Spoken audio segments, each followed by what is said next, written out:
welcome to another episode of Tell Us More About That. Somehow we are at episode number 15, which is crazy. A lot of episodes. Yes, a lot of episodes.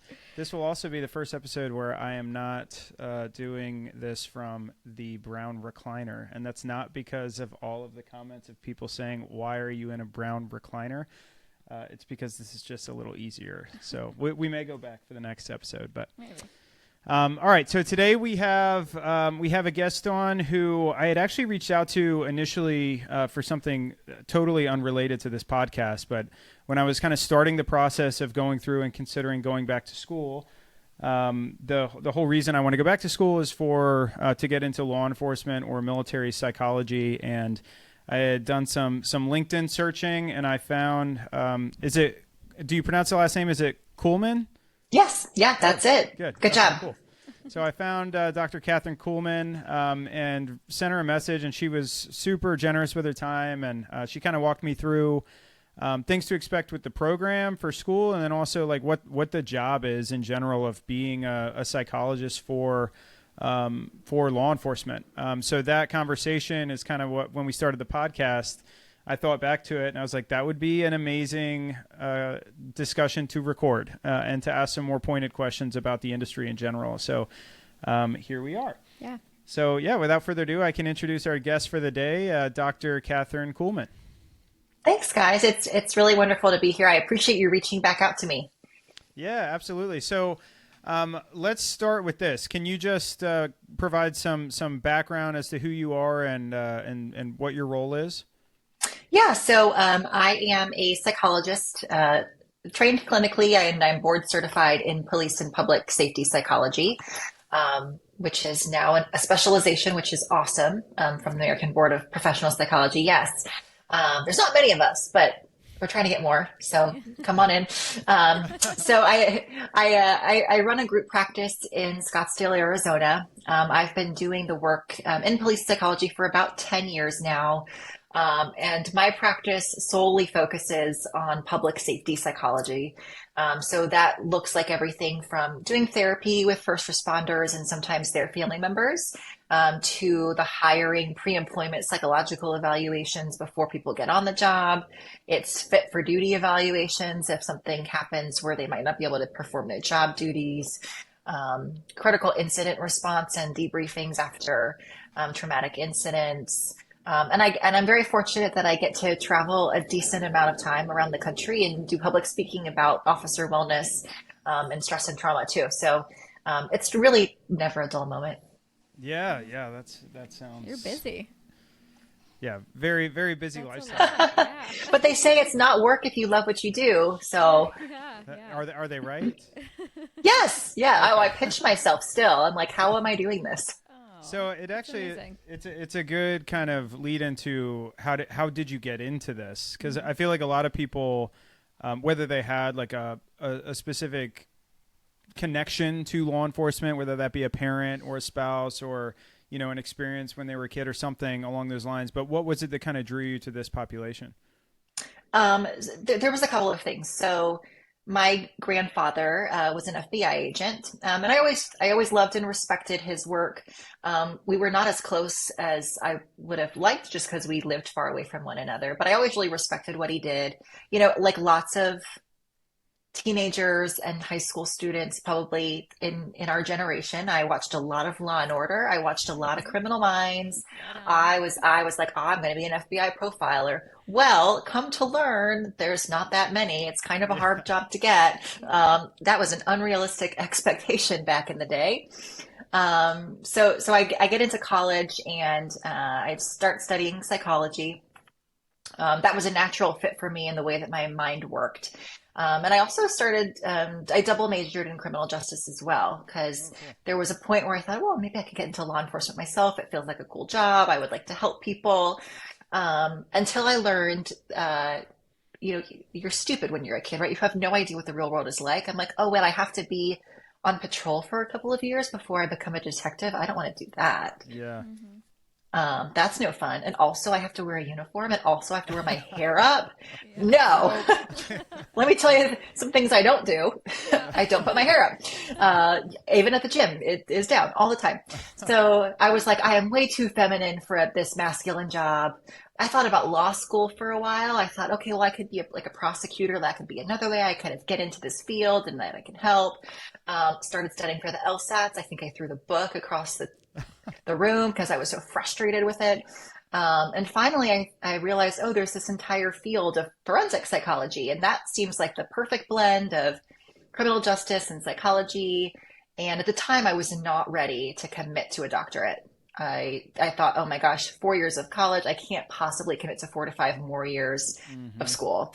So I got a master's degree and I really enjoyed it. I felt like towards the end of my master's that there was still so much to learn, which is why I got the doctorate. And most of my training throughout my doctoral program was very forensic focused. I had kind of switched to like, okay, I want to do competency evaluations, insanity, expert witness testimony, and stuff like that. And then, at the end of your doctoral training, you go through what's called an internship. It's basically psychology's version of a residency. And there's this whole algorithm that matches candidates to sites. So you don't have a whole lot of choice. You can apply where you want to apply, but an algorithm chooses where you go. That's interesting. And I ended up matching with a police psychologist in Denver. And it was the best thing that could have ever happened to me. It was at least at that time, was the only police psychology internship in the country. And everything else that I had applied for was, state hospitals, Bureau of Prisons. And it was the best thing. Like it was a godsend. And I thought, oh my gosh, I found my people. Like I get to do the work I want to do. I get to work with people that actually want to be in the room with me. Yeah. It's not just an excuse to get out of their cell and sit with a girl. Yeah. It's like, oh, like they're there because they want to be there. Yeah. And, it just kind of was the perfect blend of everything, like sense of humor wise, you feel like you do good work. It's, I think very much an underserved population. And it takes a certain person to be able to kind of fit in with it. And I've just kind of taken the bull by the horns and just kept going with it. Yeah. Like I'm so happy that I ended up where I ended up. Yeah, that's awesome. Yeah, that's an incredible story. That sounds like things kind of fell in line with how you were hoping they would. Well, it's almost, but I wasn't though. Like at first I was like, no, this is not what I wanted. Yeah. That damn algorithm. But hey, no, but it's like, well, okay, fate worked out. Like this was where I was supposed to be. So. Yeah, that's so getting into that specifically, like, I feel like there are a lot of people, and you and I have even talked about this. Jen's a therapist, and the idea of like working with that population, it does on the surface, it feels like it would be very fulfilling. But then this concept of, well, they wouldn't respect me. I've never worked in that industry. Kind of the imposter syndrome is almost like put under a magnet or a magnifying glass rather. Is that something that you felt or dealt with at the beginning? Oh, absolutely. Yeah. So, there's a number of therapists that kind of get into this profession who are former law enforcement officers, and like they come in with that credibility. I didn't come in with that credibility. I was 28 years old when I graduated with my doctorate. So I was still very young, working with most people who were older than me. And I called it borrowed credibility. Like so my mentor, my supervisor, the guy who ran the firm that I was working at, he's like an OG police psychologist. He was Denver PD psychologist back in the 1970s. And so because I worked for him, like I got to borrow his credibility, so that was huge. And he was the one that kind of gave me these opportunities to learn to speak or to train. And, I would go on ride-alongs and I would kind of just really try to dive into the culture. But it took a while to build up that credibility and that reputation. Yeah, I think because, we've talked about it and I'm still trying to figure out kind of like where I live in the mental health field. After grad school, they're kind of like, here's the degree, go be free. Yeah. Go have fun. Yeah. What do I do? And Tony is interested in doing a little bit of what it sounds like you do. and I kind of do the other half of it, but we've talked about it, and I'm like, well, I just don't feel like I would be credible to even show up, and half of the job is just like giving, allowing space for people. But then there's like very valuable questions or concerns that like certain populations would have for the people that are trying to support them. And so I have a lot of, it's not even just imposter syndrome. Like I do feel like an imposter in that room with them. Yeah. Yeah. I think you probably get that though with any line of work in mental health of you don't necessarily need to be a subject matter expert in the field that they represent. You just need to allow them to feel trust and safe, with you to help them. But did you find any like any pushback or any concerns when you first started from kind of the person on the couch? Oh, yes. And I still do. Like every so often, I mean, this is a population that is distrustful of outsiders in general. And I mean, I've been tested many times. Sure. Yeah. A lot of times I'll have somebody come into the room and I think they just start off with their most shocking story just to see how I'm going to respond. Like, am I going to flinch? Is my jaw going to drop? Are they going to make me cry? There's times where I'm certain that they're trying to make me cry. And part of it's like, there's no way this person can help me because everything I've been through is so tough. Like I am that bad. I'm that traumatized and that injured. I feel like I've heard some really crazy things and I don't really get surprised every so often. Yeah. And then I always joke, I'm like, I live in Scottsdale. My face is full of Botox anyway. So it's expressionless for the most part. So you'll never know. I can smile, but that's about it. That's good. All right. So, get Botox is what I'm hearing. Okay. That's, you're good with your expression. Yeah. It's just I gotta stoic. work on my expressions anyway. Yes. That's good. When I first started I was with NCIS for a little bit, and I was 25 when I first started with them. And I remember it was one of the first 5 interviews that I did. The woman walked into the room and she looked at me and she said, first thing she said was, "Honey, how old are you?" I was like, oh God, that's like that's the most terrifying question to get when you're in that particular position. So whether it's age or just like, if you don't look the part for that particular role, I would imagine it gets that imposter syndrome or just that fear of not being accepted is real. You don't start off with like a neutral balance in the relationship. It's very, whether it's defensive or just a little hesitant, it makes it a little bit just harder to break through and kind of start working together, I think. Yeah. I mean, one of the things that I've found to be helpful kind of across the board and what I've told the people that I supervise too is that authenticity is so important. Because also, I mean, they're going to know if you're lying. They're going to know if you're BSing them. So you might as well just be yourself. And I tend to self-disclose more than I would with other types of clients that I've seen in the past. Interesting. And it helps to build the trust. Yeah. Yeah. That's really interesting. That group, especially, their cops are already, and you mentioned this earlier, just skeptical of people.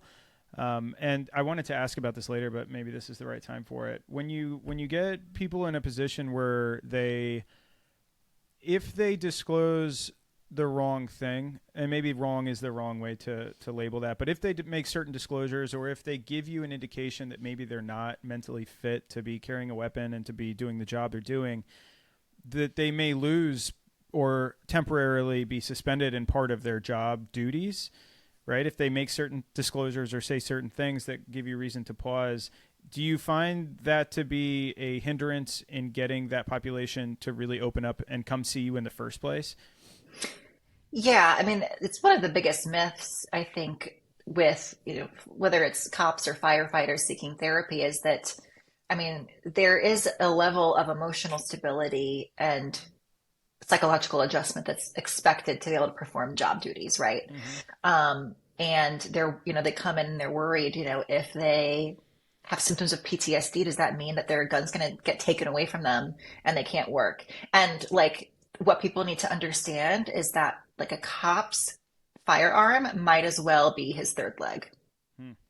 like that is like such a part of their identity and who they are for most of them, that like that's a very big day, very, very big deal, that you're stripping something away if you take that from them. Yeah. And so they have this belief that like if I come in and I disclose, that I'm having so much trouble sleeping that I'm tired during the day, that like that's going to impact them. And the reality is that like with any type of other therapy, I start this off by saying like, this because you're also a mandated reporter like I am, that if you tell me that you are harm to self, others, or tell me about any child abuse, that I have a legal obligation to report that. Right. Mm-hmm. And then I say, outside of that, everything stays in this room. And then I also say, I'm very clear with the way of the record keeping that I keep. So like the notes that I keep on my law enforcement and fire clients are vague, and they are intentionally vague. They are enough to jog my memory if I am ever subpoenaed, but they are not enough to get somebody in trouble if they tell me something. And so I tell them that, and I say, and you can look anytime you want. So I'm trying to like give them like my clients' notes. You if can you like. no, they would have a field day with that. Oh no. No, but you can look at your notes anytime. I'll send them to you anytime you want. You can see, right? Like that'll help you trust me. And then I'm like, and if I messed up, you can sue me. I've got great liability coverage. Yeah, that's why we have it. Oh my gosh, I love that. So I just like put it out there like that, like, you feel like I've got something over you by you telling me things, but also you've got something over me if I mess up. Yeah. I like that. Yeah. To give them a little leverage. Mm-hmm. I mean, obviously in the context of a fitness for duty evaluation or like a pre-employment, like they're not the client. So it's a little bit different, but like in a therapy context, absolutely. Is your role, I know you had mentioned you have 3 or 4 kind of main responsibilities. Are they all pretty equally balanced? Do you tend to spend more time kind of in one portion of your role over others? It's probably, so I rarely take new therapy clients now because my role has very much shifted to be more evaluations and more public speaking. Okay. And it's just hard to have a regular therapy schedule and keep people consistent when you're traveling 3 times a month. Yeah, for sure. absolutely. So it's, I'm still provisionally licensed. So I've got my LPC in Illinois. So I'm not fully individually licensed yet, but even without traveling, it's hard to keep clients consistent, period. Let alone like you have your own life or you have your own schedule or other things that you do. It is really hard to do that full time and make it like a functioning, long-lasting business. mm-hmm. And I think one of the things that I've noticed with this population in general too, I think like we go through grad school, and at least like one of the things that I was taught was, okay, Joe Smith, you are coming Tuesdays, 10 a.m. Like that's your standing appointment. It does not work that way.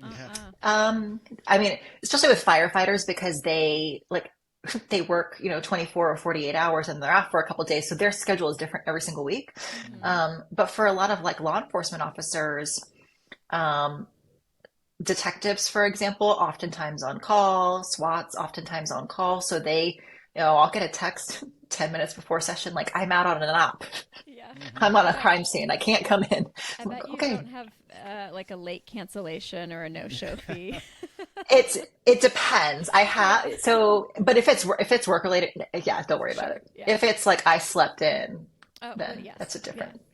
But yeah, for work related stuff, nope, I don't do a no-show fee or like late cancellation just because like they can't help it. Yeah. And then I get called out too. Right. So like we have this agreement basically during the whole informed consent process where, look, I know your job and I'm not going to be a jerk to you if you need to cancel because emergencies happen. And I hope that you can give me the same too, because if there's a line of duty death or if there's an officer involved shooting, I might get a call and I might have to cancel on you. Yeah. Absolutely. Do you find that in the therapy sessions, like when you're first meeting with a new client or their family or whatever the setup is, do you find that it takes them a while to get comfortable and start opening up, or do you find that it's pretty kind of free flowing? It depends on the person. I've had clients where it took me a year to build trust. Mm-hmm. And typically those are clients who have tried other therapists in the past and maybe been burned, and they just are their walls are up so high. Usually it takes a couple of sessions, and I try not to force treatment plans or diagnoses or you need to trust me or get them into anything really deep until I can actually tell that they're ready for it. But on occasion, like I'll get somebody who sits down the first time, like, okay, let's get into this. Yeah. I'm ready. Let's go. So it's all across the board. Yeah. I would say that in general, it takes longer to build rapport. Yeah. Sure. How do you even go about getting people to come to you? Like if you have the people that they were mandated essentially to come, like mandated wellness, which is that a thing that you see a lot of, where departments are kind of slotting their people into sessions? Yeah, so mandated sessions will usually be, so some departments are doing like mandatory wellness visits where they will require everybody in the department or maybe everybody on a certain squad, if it's like special victims or major crimes, to meet with me or somebody on my team once a year. And it's one session, and it's just a kind of a check-in, and here's some things that could be helpful for you. Call me if anything comes up. Those are nice because it kind of breaks the stigma down a little bit, and everybody's doing it. I see the chief too, like he's showing up to his appointment. And then you also see mandated. So after critical incidents, I've got one department, and literally every single critical incident, not just shootings, but like we pulled a body out of the canal, like everybody involved has to have a session, which like sometimes for them probably feels excessive, but like it's also again like a really good thing. Like we're just going to normalize these conversations, and look, all 8 of you guys are going. We're not just picking out this one person that seems a little bit messed up. So that happens, but like the voluntary therapy, when I first moved to Arizona, I didn't know anybody. Like I had done everything, worked in Colorado for years, came to Arizona, and I had no connections in this field for the most part. And so I had to do a lot of my own networking. I had to kind of prove myself in a new place, in a place where people didn't know my name or my boss. And so I kind of figured out, okay, here's the nonprofit that's really big in the state that does a lot of work with first responders. And I spoke at one of their conferences on wellness. And that's kind of what got people in the door. Because there were people there that were like, oh, I think maybe she knows what she's talking about. And then since then, it's been, I've got a website, but I don't advertise. Like it's all word of mouth. Yeah. Which is cool. Yeah, that's amazing. So you're staying busy just based on your reputation, which is it's like the equivalent of like, oh, like you need a plumber. I've got a guy. Like, oh, okay, yeah.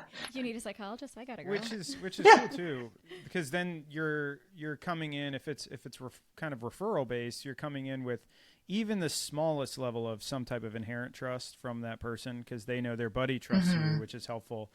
Do you do any types of roll call kind of info sessions where you like go to a police department and you just get in front of them and say, I exist? Because I feel like a lot of cops don't even really, especially smaller departments, like they don't really think about the idea of taking care of their mental health and even paying attention to it. So like, how do you get in front of those pockets? I have in the past. I haven't lately. It's one of those, it's a huge time commitment to like get to every single person. Some have done, like I'll write like something for a newsletter that goes out. So that's getting a little bit ahead of it. We'll do group debriefings sometimes after critical incidents. So that would be, is that a cat? So sometimes there'll be group things. I do some work with a federal law enforcement agency, and they call them all hands meetings, and gone and talked to them about like, here's your EAP services. Here's what that includes. No, I'm not going to tell the, administrator of your big federal law enforcement agency what you tell me. Right.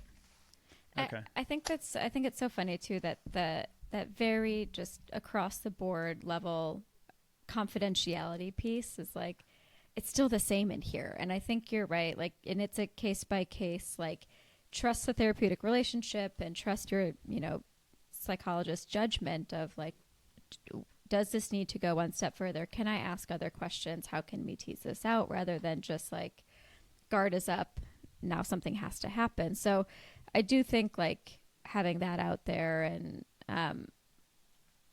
being very clear about that is helpful in getting people in and having them come back and kind of keeping that up and running. Yeah. So you mentioned the things that would force you to report, right? Like any disclosures they make, and you're upfront with that on the front end. But I feel like with some police, where if they have like a drinking issue, is there a threshold there where, because that obviously could impact their ability to do their jobs in a lot of respects. Is there a point where you would have to disclose even that type of information, or is that all 100? No, that's 100% safe space as well.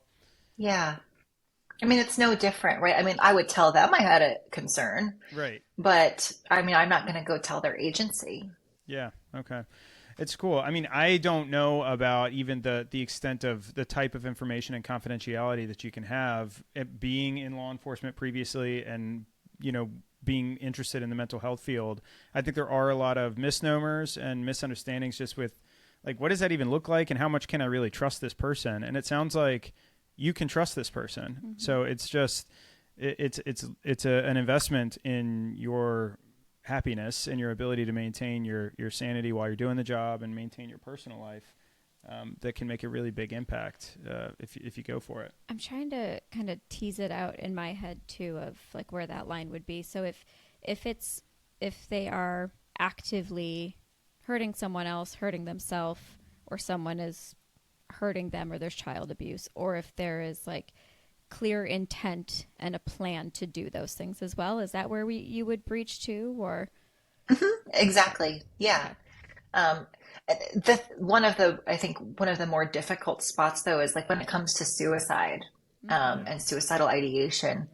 Most states have red flag laws where if you are involuntarily psychiatrically hospitalized, you lose your right to purchase or carry a firearm. Mm-hmm. So obviously that's going to be a huge deal for law enforcement because it's kind of required to do their job. They need that gun. Yeah. So that's a lot of times, like that can be sometimes a tricky place because like we know that suicide kills more officers than line of duty deaths. Mm-hmm. And there's a lot of officers that think about suicide, that don't disclose it out of fear. Mm-hmm. And like that can sometimes be a very like gray area. And ultimately it comes down to imminence and plan. Obviously they have the means. Yeah. Yeah. And so it's like, okay, like, is this somebody that like, can I get them off of work for 30 days so that they can go to a residential treatment center, get intensive care, come back? Like that's an option. And it's totally voluntary. I've had people before, okay, I'm going to use a week of PTO and like use this as a time, come into treatment 2 to 3 days that week, focus on a lot of self-care. I'm going to lock my guns up. I've had clients give me the key to their gun safe before, wow. Which is like, to me, that's like, oh my gosh, what an honor. Yeah. That like you trust me with that. So those situations get a little bit more finicky. And one of the other good things is that a lot of departments are starting to get on board with recognizing that like, this is an injury that can be healed, that this isn't like a done deal. And a lot of agencies now are saying, look, if somebody comes to us, if one of our officers comes to us and says that they're having thoughts of suicide, if they want to hurt themselves, if they've got a drinking problem that they just can't control, if their PTSD is so intrusive that they just can't work, like we will get them the treatment they need. Like we will have one of our own peer supporters sit on a plane with them and fly them out to a treatment center that specializes in this. Like that's what they're trying to do now. Right. That's such a total game changer in the culture of, instead of like making it seem like there's something wrong with them, they're weak, or they're going to lose their job because they can't stay, peak performance mentally. Instead saying, we acknowledge that this happens, and we know that this happens to the best people in certain scenarios, and we will support you the entire way through. That's, that will hopefully change, the tide of people feeling comfortable to come forward. And also, like, even just hearing you talk for a short amount of time, you clearly are advocating for the officer in the therapeutic session. So people going in with this mindset of like, you're out to catch them or to trip them up, to get them to say something so that they can get, remove their access, or their, have to take leave or whatever else. It couldn't be more opposite of what's happening. Yeah. Yeah. No. That's cool. And you're so right. If they are supported in the right way, we can turn this around. But you can't support someone unless they're willing to work with you on it. And so even having someone give you the key to their gun safe, or that's great. Yeah, that's awesome. That is like sign number one that like they're like proactively taking the help and taking the support that they need, and like they're in that with you. They're not kind of giving up the reins of their own life. That's huge. That's real trust. That's awesome. So with the conversation around trust, one of our best friends is an operational psychologist, and he gets embedded with some of the special operations units in the military. And so this guy's going out on missions with them. He's going out on trainings, and he's friends. And now we're friends with those people as well. So they trust him to a level that is so much more than going to see your therapist once a week, which is what you need. What I haven't really seen that as much in law enforcement. Like, do you see that in the role that you've done, or you do, or just in law enforcement psychology, where psychologists are getting kind of embedded within the agency? That you mentioned doing ride-alongs, which is so cool. Like, you're spending time with them outside of a therapeutic setting. So I'm not embedded. All of my work is contract, but there are a lot of agencies that have psychologists who are embedded in their agency, and who work in an operational capacity too. So like LAPD, for example, huge behavioral health team, tons of police psychologists, and they include their psychologists in SWAT. And so they're trained in negotiations. They are there on call outs.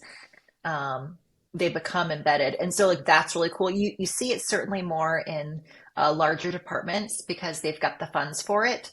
You can imagine that like if a department has one psychologist serving 200 people, that could pose some issues. And then sometimes there's even more distrust with the embedded psychologist, because it's like, well, you actually report to the chief. Mm-hmm. Your office is down the hallway from, like, how do I know, right? Yeah, people are going to see me. So there's that. But we're going to see, I think, probably more of it. Do you have, obviously just based on your experience, but do you have a preference of a system that is most effective, whether it's a hybrid of being like partially embedded, fully embedded, or being fully removed as a contractor? Like, which one do you think is the most successful relationship between the operator and the psychologist? I mean, for the operator, it's probably an embedded one, but for law enforcement in general, I don't know. I don't know the answer, because it also depends so much on the culture and the morale of the department, and, what kind of latitude they give their psychologist and the freedom that they give them. So I have a friend who works for a department or worked for a department in Florida. And he was able to negotiate and say, I want to make sure my office is not in headquarters. I want an office elsewhere, and I want it unmarked. So then it protected the officers who were coming in and out. And then if he needed to be at headquarters for a meeting, or if he needed to go anywhere, then he would just go to them. So he wasn't always around. And that helped to create that trust, but that's not going to be possible everywhere. So I guess everybody's different, obviously, but some of the common issues that you see that tend to surface when you're interacting with law enforcement, things that they are struggling with, that you help them kind of work through and overcome? Are there the top things that you see most consistently that could be addressed in different ways, maybe a little bit more proactively, or could be communicated to potential law enforcement recruits in advance to try to get ahead of some of these problems that just consistently keep popping up? Yeah, I mean, I think so. Outside of the normal issues that we all face day to day, whether Yeah. it's relationships or raising kids or finances and, dealing with family members or whatever it may be. I mean, I think one is the stress of the job and ultimately the trauma of the job. This is a profession that people like that are in it tend to highly identify with. So like their identity becomes, I'm a cop, I'm a police officer, I'm an agent, I'm a firefighter. And that makes the work-life balance very difficult when you don't really, if that's your identity and you're coming home and you're still adopting that identity. And it can sometimes cause things like overworking, taking on extra shifts, being more apathetic at home, which leads to relationship problems. And so I think recognizing the stress of the job, like the adrenaline addiction that can happen, and taking steps to balance that out is like important at the outset of the career, and making sure and having command and supervisors that model good behavior. Yeah. So that's a big one. And then one of the things that I think maybe those who don't work with this population may not recognize is the administrative stress and like the administrative betrayal that people experience, feeling unsupported by their agencies, and the amount of stress that causes because like you start a job and this is a career. Ideally, you want to put in your 20 to 25 years because oftentimes there's a pension at the end of it, right? So if you've been in for 10 to 15 years, financially, it doesn't make a lot of sense to leave unless you can get into that same pension program. Like in Arizona, it's a big it's a statewide pension system. So you can lateral to other departments and stay in the system. That's nice. Yeah, but not everywhere is like that. So then you kind of feel stuck. And, you're dealing with leadership changes, and every new chief that comes in always makes changes.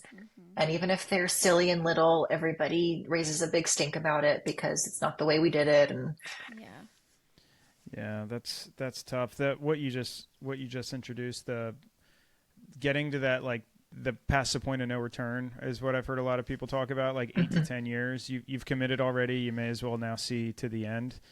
That's a really can be a really depressing place to be because you started with all these high hopes 10 years ago, and now you're at this point where you're just so depleted.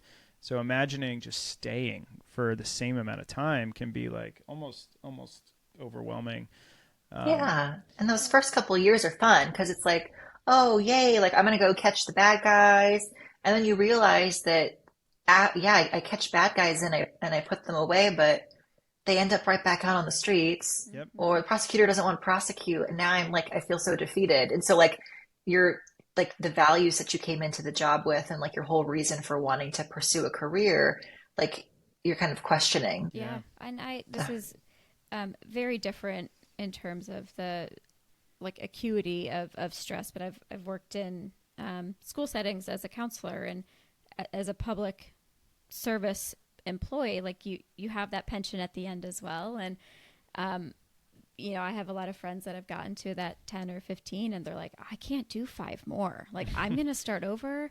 I can't do it any longer because you have it's not the systems within your building that are as bad sometimes, but it's those, like you had said, those next steps. Like the bad guys are back on the street, and that's a system that I can't control or that I don't work under, or decisions are being made from state level down that like you can't control within your own unit or building. And it makes it really hard to feel like you have control over kind of what you're doing and what you're expected to do.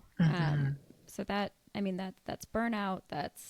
You're feeling trapped now, and your financial stability is on the line. Like that's a lot. It's tough. Yeah. It's, when it comes to the the realities of the job in law enforcement. And maybe it's changed a little bit now, but I feel like when I started, I did local in Virginia for a little bit, and then I got on with NCIS and did the child sexual assault investigations, child pornography investigations.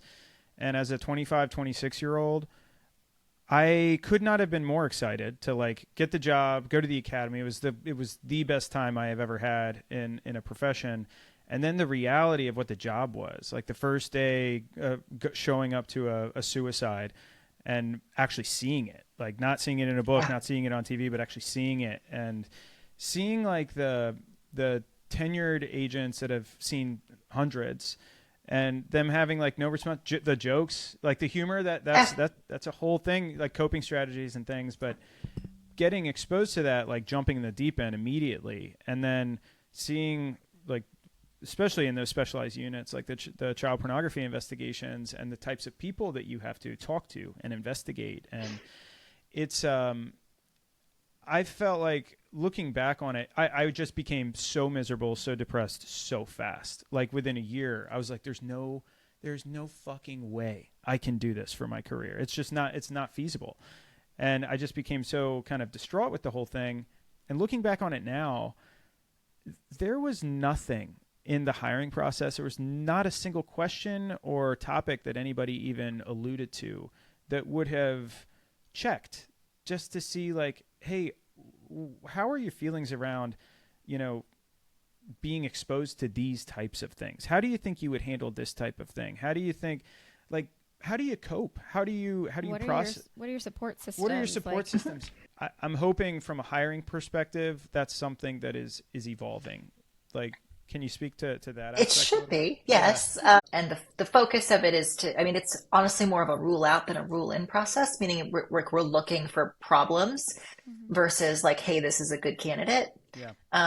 But, we're looking for problems with stress management, emotional instability, impulse control, social consciousness, integrity, judgment, decision making, critical thinking skills, stuff like that.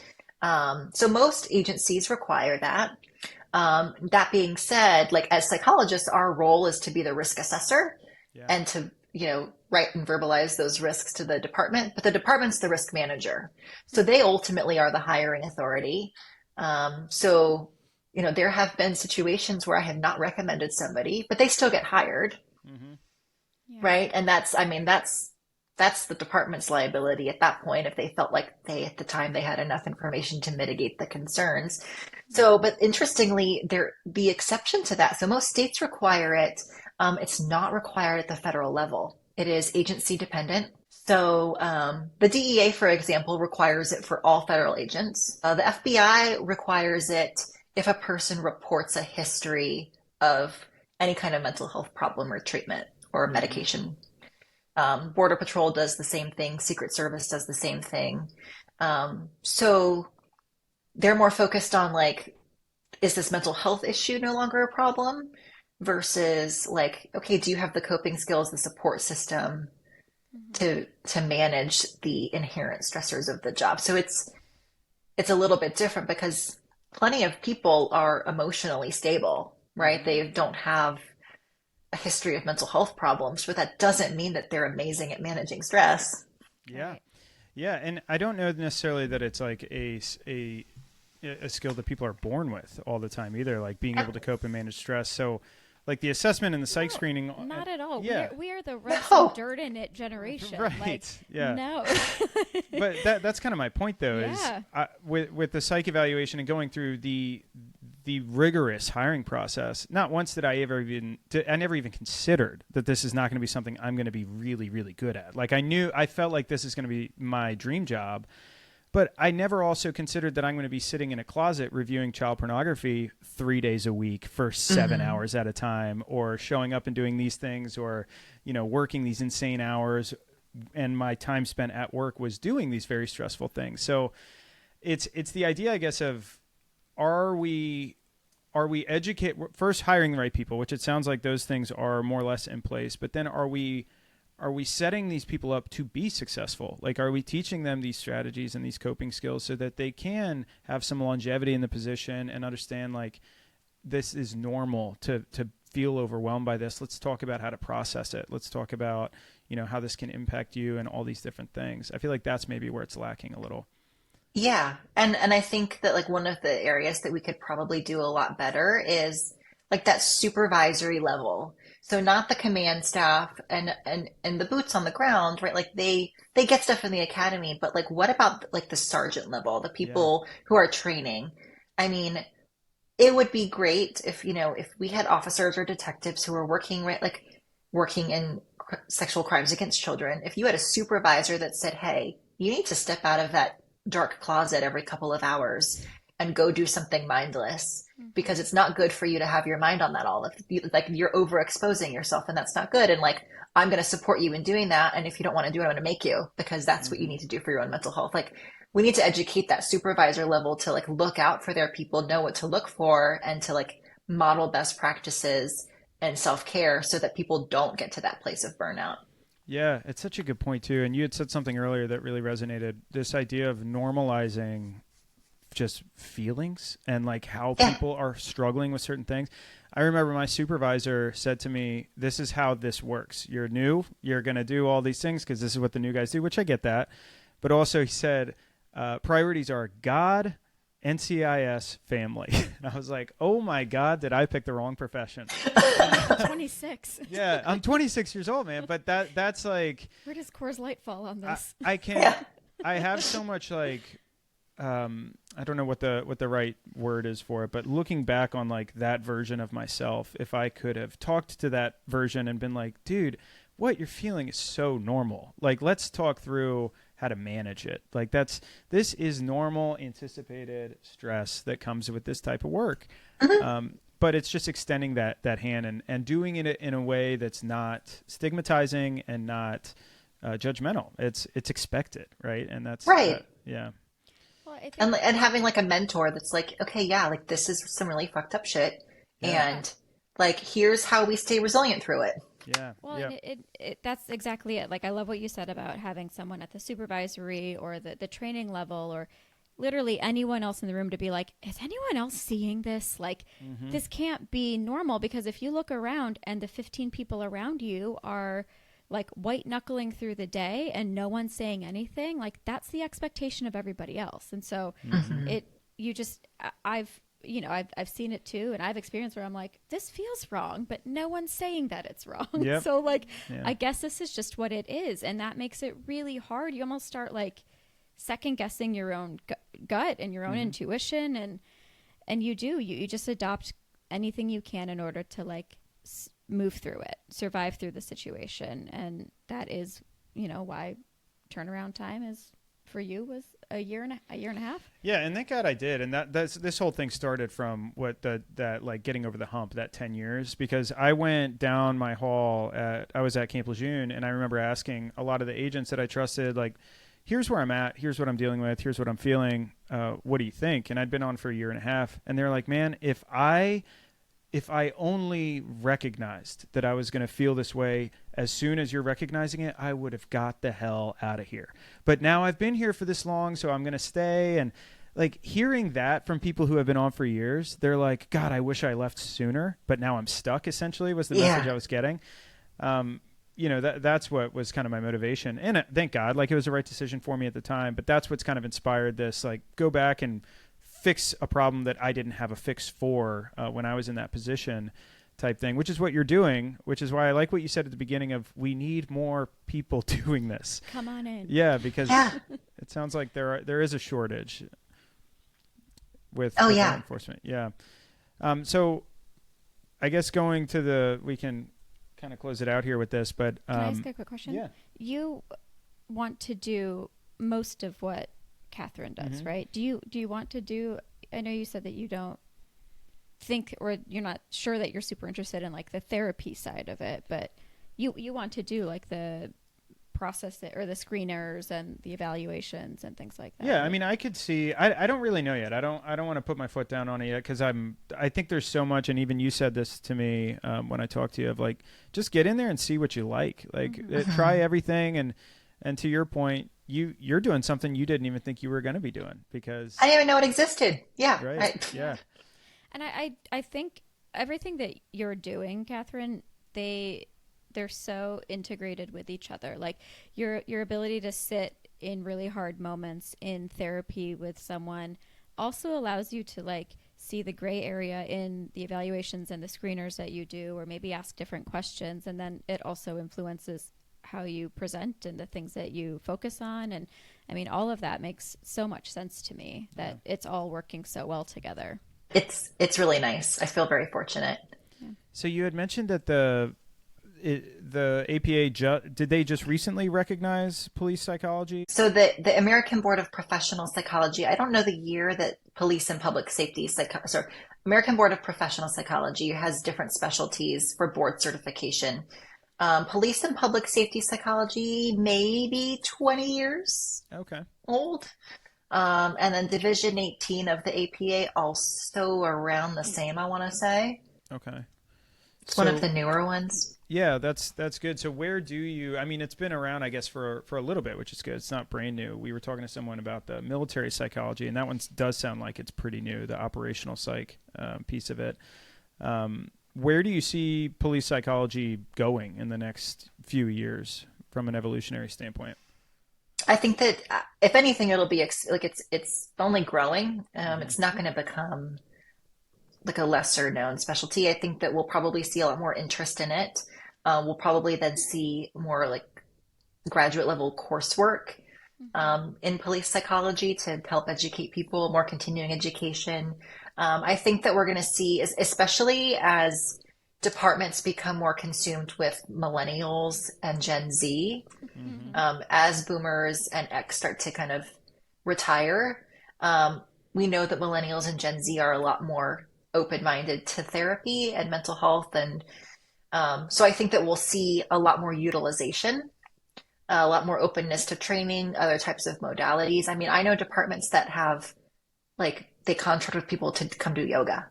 Like, that would not have happened 10 years ago. I know, that's crazy. I mean, even I'm like, I don't know about that. But I don't feel about yoga. I don't know how I feel. Is that in California? Well, of course it's in California, but like, no, but there's some departments here that are doing it. And you would be, so I don't know what news channel you guys watch, but, so one of our sheriffs, Mark Lamb, he's on Fox News all the time. Yeah. He was on Live PD. He's amazing. He's running for Senate. So his county, it's just south of where I am in Maricopa, but I work a lot with his sheriff's office, and I love them so much. Probably one of the best best morale that I see in the state, and super progressive when it comes to wellness, actually. That's amazing. Yeah, like yoga, let's try out this app that does brainwave stuff, like whatever you guys need. We're going to debrief literally every single critical incident. We're going to throw mental health in your face. We're going to make you be mentally well. Yeah, they go all in, like. That's so cool. That's awesome. It's not a coincidence, I'm sure, that it's the highest morale, and they're also super progressive with mental health. Yeah. Right. When his deputies are like, I love our sheriff. Like, I don't want him to leave. Don't go to the Senate. That's not going to help us. To the Senate. Yeah. No. They love him. Cool. Yeah. That's awesome. That's good to hear. Yeah, I like that too. So the kind of the evolution towards accepting it and not seeing it as some like pseudo frou-frou thing. It's this stuff works, and it helps us be better at our jobs and manage our lives. Exactly. Yeah. Right, and it behooves the agency, because if they're thinking dollar signs. Right. But it makes sense for them to spend the money up front on prevention instead of the early retirements for PTSD, the workers' compensation claims, the call outs because I just can't come into work today. Yeah. And having to pay somebody else overtime. Like it makes sense for them financially to want to invest in the wellness of their officers and deputies. Absolutely. Yeah, that's cool. I know we're almost at the hour. I did have one question though that I forgot to ask. So with the guest we had on from the UK, she studied investigative psychology, which I'd actually never heard of that particular track for a PhD. PhD. Yeah. And so she was talking about how she's hoping that the industry will move towards embedding investigative psychologists over in the UK to do like consulting on cases, and kind of like what you touched on a little bit with LAPD. It sounds like they're already doing that a little bit. Can you see that happening also more so in the States, of an embedded psychologist kind of checking all these other boxes of their roles, but also like doing case consulting, behavioral assessment, that type of thing?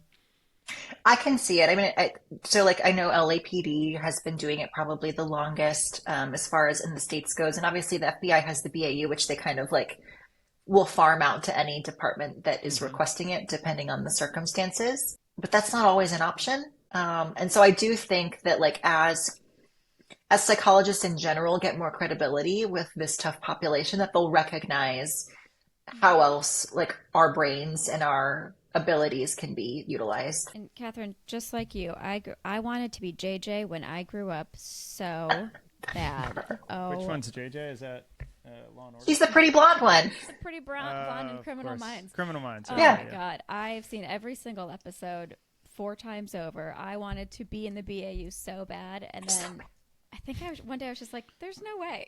It's just not There's gonna absolutely no way I could do this thing." But like Law and Order SVU and criminal, like that has shaped how a lot of people view these things too. So it's so interesting that it kind of prompted you to like lean into where you're at. That's so cool. Yeah. Yeah, thank you. It's an awesome story. All right, cool. Do you have anything else?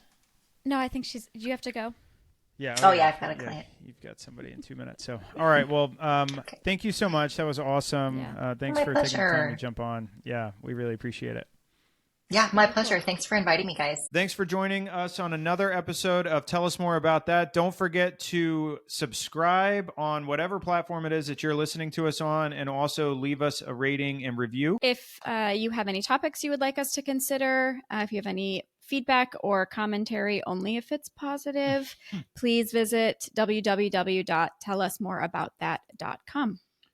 Thanks again for joining in, and we will see you next time. See ya.